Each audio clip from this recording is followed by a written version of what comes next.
World of Warcraft's Plunderstorm is the newest installment in Blizzard's attempt to win over their players back to retail after the massive success of Season of Discovery and literally any other game ever. Developed by, I hope at least, Ian Hazardlight's brother named Good Cop, Plunderstorm is WoW's version of a battle royale. So what that actually means is that this shit is just Fortnite with a skin on it, set in the greatest zone potentially ever, known only as the Highlands, otherwise known as the South Detroit of Azeroth. We play as the legendary video game protagonist with an S. Literally anything, because the game lets you pick whatever race you want, which can include Skippy Elf, my chode size, the embodiment of death, and my personal favorite, Sexy Hog. During our journey, we will slay many foes with our vast arsenal of abilities, such as Void Bombs ripped straight from the Sarkret fight, Fire Tornadoes that replicate my bumhole after eating Taco Bell, a leap that helps show you the leap that you will take upon leaving the site of this video, and getting high off of healing pots because they taste just as good as your girlfriend did last night. This is something that came completely out of left field, a game mode that no one expected,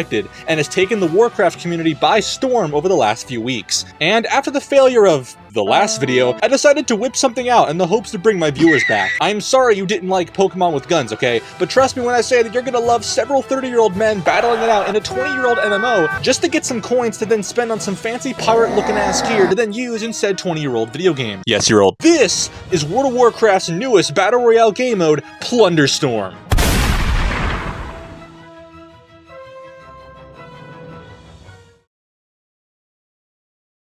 As mentioned like 30 seconds ago, Plunderstorm is WoW's newest Battle Royale game mode, where you and up to 60 players are dropped into the world of Azeroth. It's a fate worse than death, let me tell you. In doing so, it's your job to scavenge for plunder and unique abilities to kill each other in quick succession. This is to help replicate how fast Blizzard killed their player base thanks to the shit show. While there isn't exactly too much to touch on in this video, I do want to touch on all of the fun stuff that makes Plunderstorm such a treat to play. And this mostly details its gameplay, as well as the world that you'll be playing in. So I think it's only fair that we jump into the meat of this video, that being the gameplay of Plunderstorm. You'd think I wouldn't be talking much about this, but shockingly, there's a fair bit that I want to touch on. So let's crank that oh so sweet music ripped straight from Freehold, and let's get straight into it.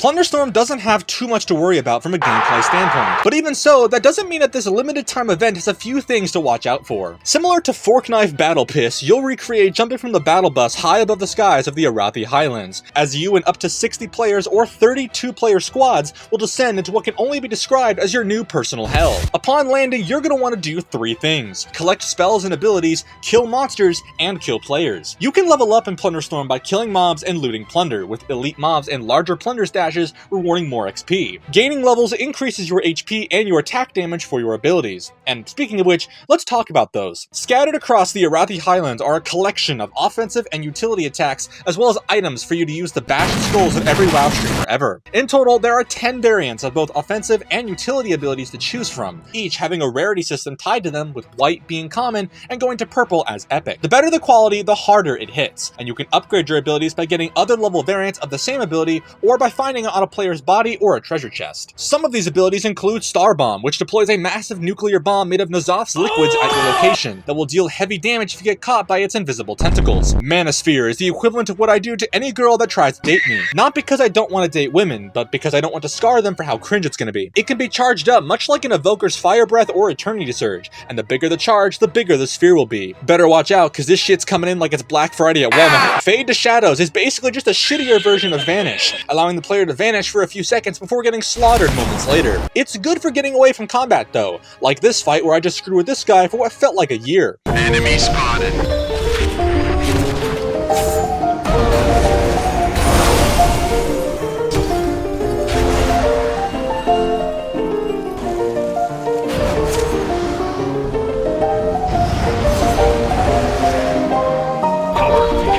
Don't get caught dragging your feet!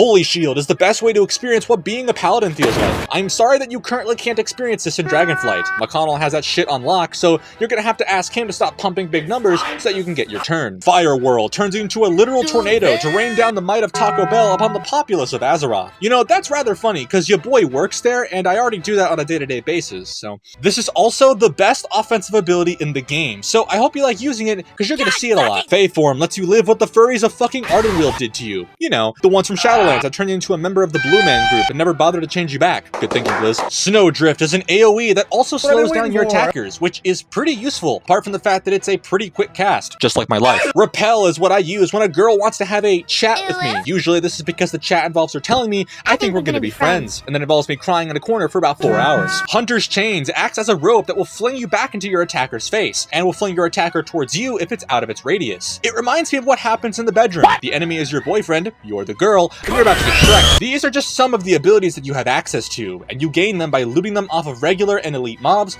treasure chests, or from the corpses of enemy players. You can only carry 2 offensive and 2 utility attacks at any given time, but you're allowed to swap them around with other abilities as much as you please. Items are generally fun meme items that can help filter and switch up your builds, and provide good escape routes as well. Barrel Roll isn't a barrel roll, but it does give you a barrel that you can use to run away from a fight. Bottled Time puts down a cooldown reduction circle around you, allowing you to get your attacks out just a little bit faster. I wish I had that cooldown for talking to girls. The Strange Snowman puts down a massive pile of snow on the floor and makes everything slippery and wet. No, I'm not talking about what you were doing last night at 11:46 p.m. on a weekday. I'm talking about how this shit is funny when it's used at just the right time. The Ambush lets you disguise yourself as a bush and wait patiently for an unsuspecting player to walk by for you to absolutely ruin their day. And Parrot Snacks puts down a slow on your enemies to let them know that they just stepped into some parrot guano and now their Twitter feed is about to be blasted with L's. Like with most Battle Royale games, it's your job to be the last person standing, and with a rapid storm approaching, you're not gonna have much time to react. Much like Fortnite, the storm will slowly close in on the Arathi Highlands, forcing players to get closer and closer to each other as the game progresses. You can check where the storm is by looking at the map, and whilst you can stand in the storm and survive for a brief moment, it's not recommended. If you die to this storm, you either messed up a jump or are just utterly cringe. You also have large bosses that you'll find throughout the map. These bosses are rare mobs that players can challenge for large amounts of plunder, and are usually where you'll find large amounts of players going at it to prove who's got the bigger cock. Let's not forget that you can also unlock loads of items to use both in Dragonflight as well as Classic WoW. Whether this be mounts or transmog items, playing Plunderstorm does have its perks. You can also hang out in the lobby while waiting for a match to start, which allows you to check your renown rating with Kegleg's crew, and you can pick up some skills and fight with other players in a copy-pasted version of the Ring of Booty ripped straight from Freehold. You didn't think I noticed, Blizzard? That pretty much covers the gameplay of Plunderstorm. While there isn't going to be much to talk about in the next segment of the world portion of this video, I'm going to try to talk about it in a relatively good and long way. So let's jump into it, as it's time to dive headfirst into the heart of BFA's only good warfront, that being the Arathi Highlands. Ah yes, the Arathi Highlands, home to Stromgarde Keep, the zone that leads into 2 of my favorite zones in all of vanilla WoW, and is the epicenter of many wars and conflicts throughout the Warcraft universe. This version of Arathi, however, was last seen and used during Battle for Azeroth. Yes, it's been 6 years since BFA, during the Arathi Warfront, where players of the opposite factions would collect resources and battle each other to control the enemy's faction's base, kinda like a battleground. Even though it wasn't a battleground. Regardless, this version of Arathi Highlands is the post-Warfront version, and considering that the Alliance towers are destroyed, I'm going to assume that this is the timeline where the Horde won. A little messed up, but okay. Whilst being able to land wherever you wish upon starting a game, I want to touch on some of the major areas of this map, and give my thoughts as to where you want to land your Boeing 737. I'm going to go through what I believe are the top places to land, so let's kick it off with the Cobalt Mines!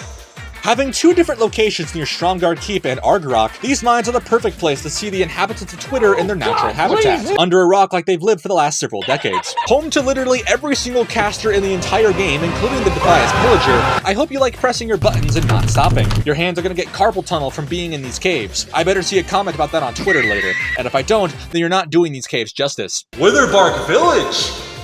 Home to the entire population of Jamaica, except this time they're kinda high. If you have the desire to kill lots of trolls that just want to party like it's a Friday night at Wendy's, this is the place for you. Whilst being rather devoid of elite mobs, chests, and plunder, if you don't want to get slaughtered by a 30-year-old neckbeard within the first 2 minutes of landing, then this is a good place to start. You also have good access to cover through the trees, as well as a great gateway into the rest of the Highlands. Plus, let's be real, who wouldn't want to hang out with the Jamaican boys? Goshek Farm!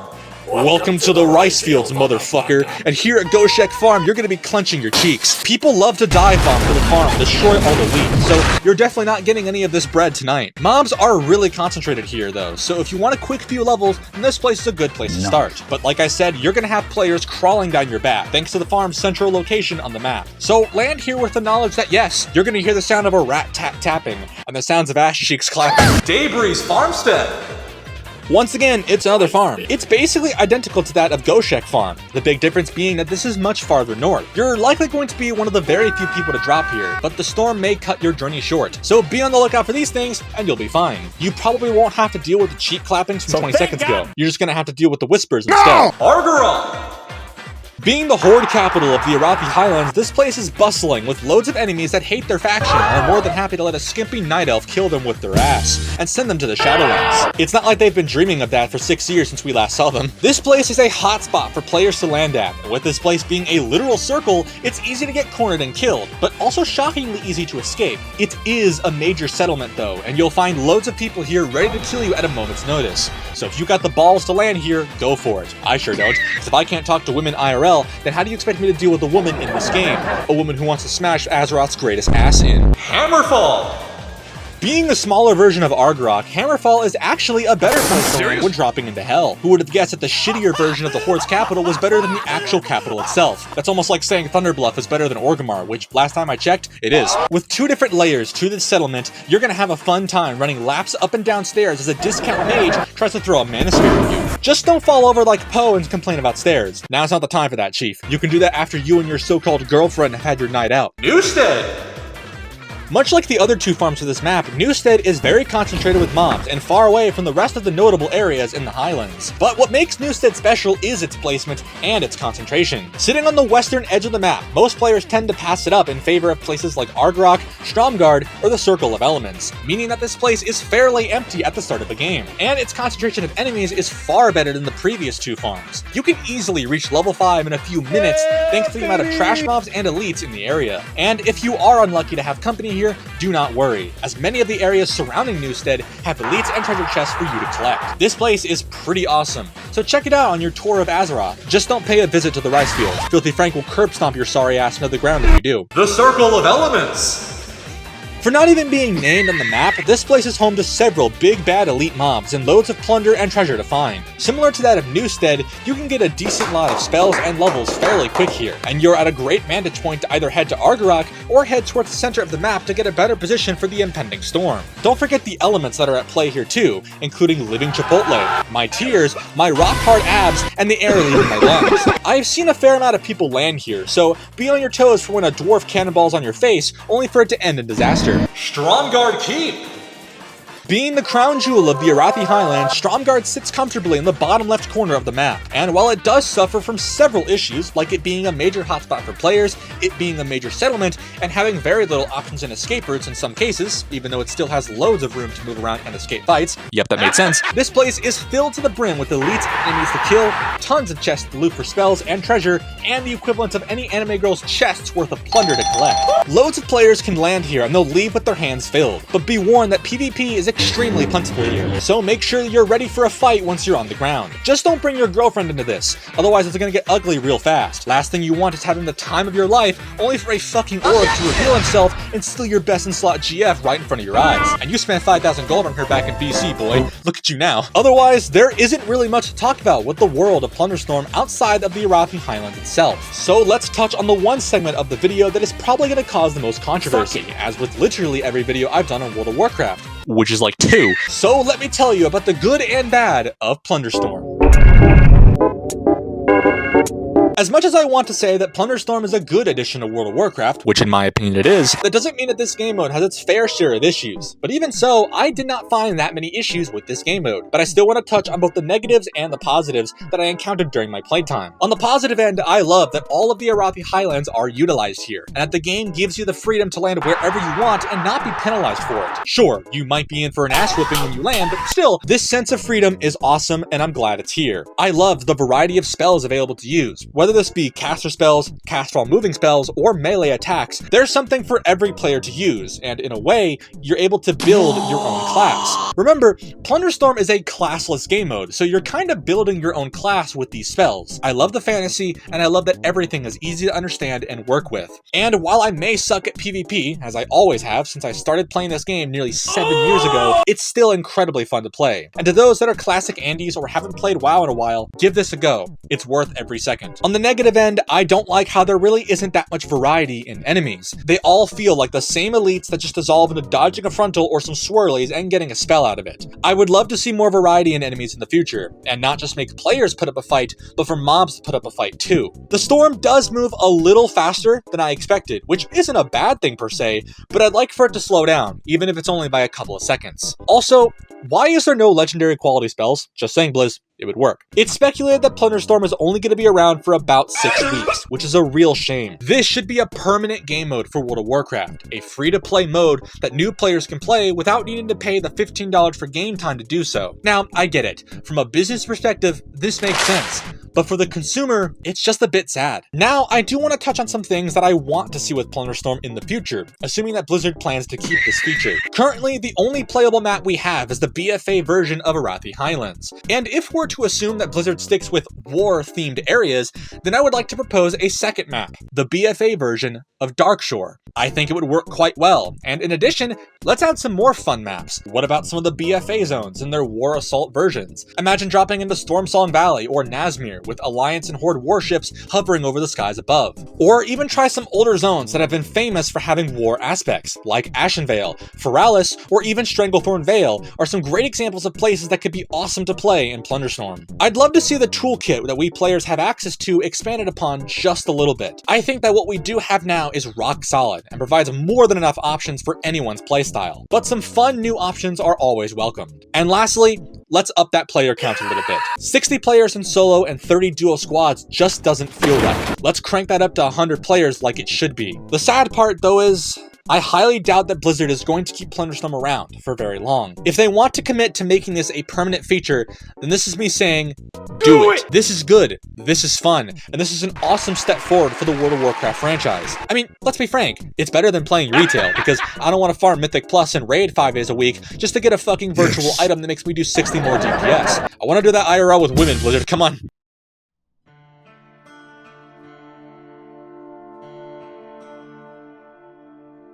So, what are my final thoughts on World of Warcraft Plunderstorm? As many people have said in the last few weeks, this is a really good addition to WoW. While at the end of the day, it's largely like Fortnite with a Warcraft skin attached to it, that doesn't mean that it can be fun and engaging. Blizzard has done a great job at providing a great map with the Arathi Highlands, unique and cool rewards with items to be used in Dragonflight and Classic WoW, and a vast tool set of casting and melee attack abilities to use that makes Plunderstorm one of the most fun experiences I've had when playing World of Warcraft. But even then, this is still a limited time event. So, to Blizzard, if you actually listen to your community, which is doubtful, watch YouTube videos or read forums, plead with us just this once. Make Plunderstorm a permanent addition to World of Warcraft.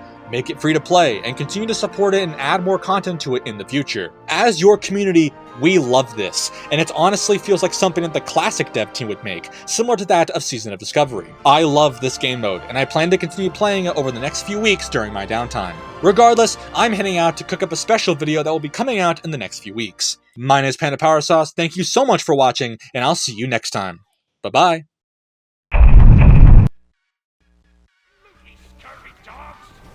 What are you doing? Do it. See what happens. That's what happens. That's what happens. You see what happens? What a nasty little rat. Like, why would you go in the water like that? This is... Dude. Fuck these dick suckers, man. Are you kidding me? Does that make sense?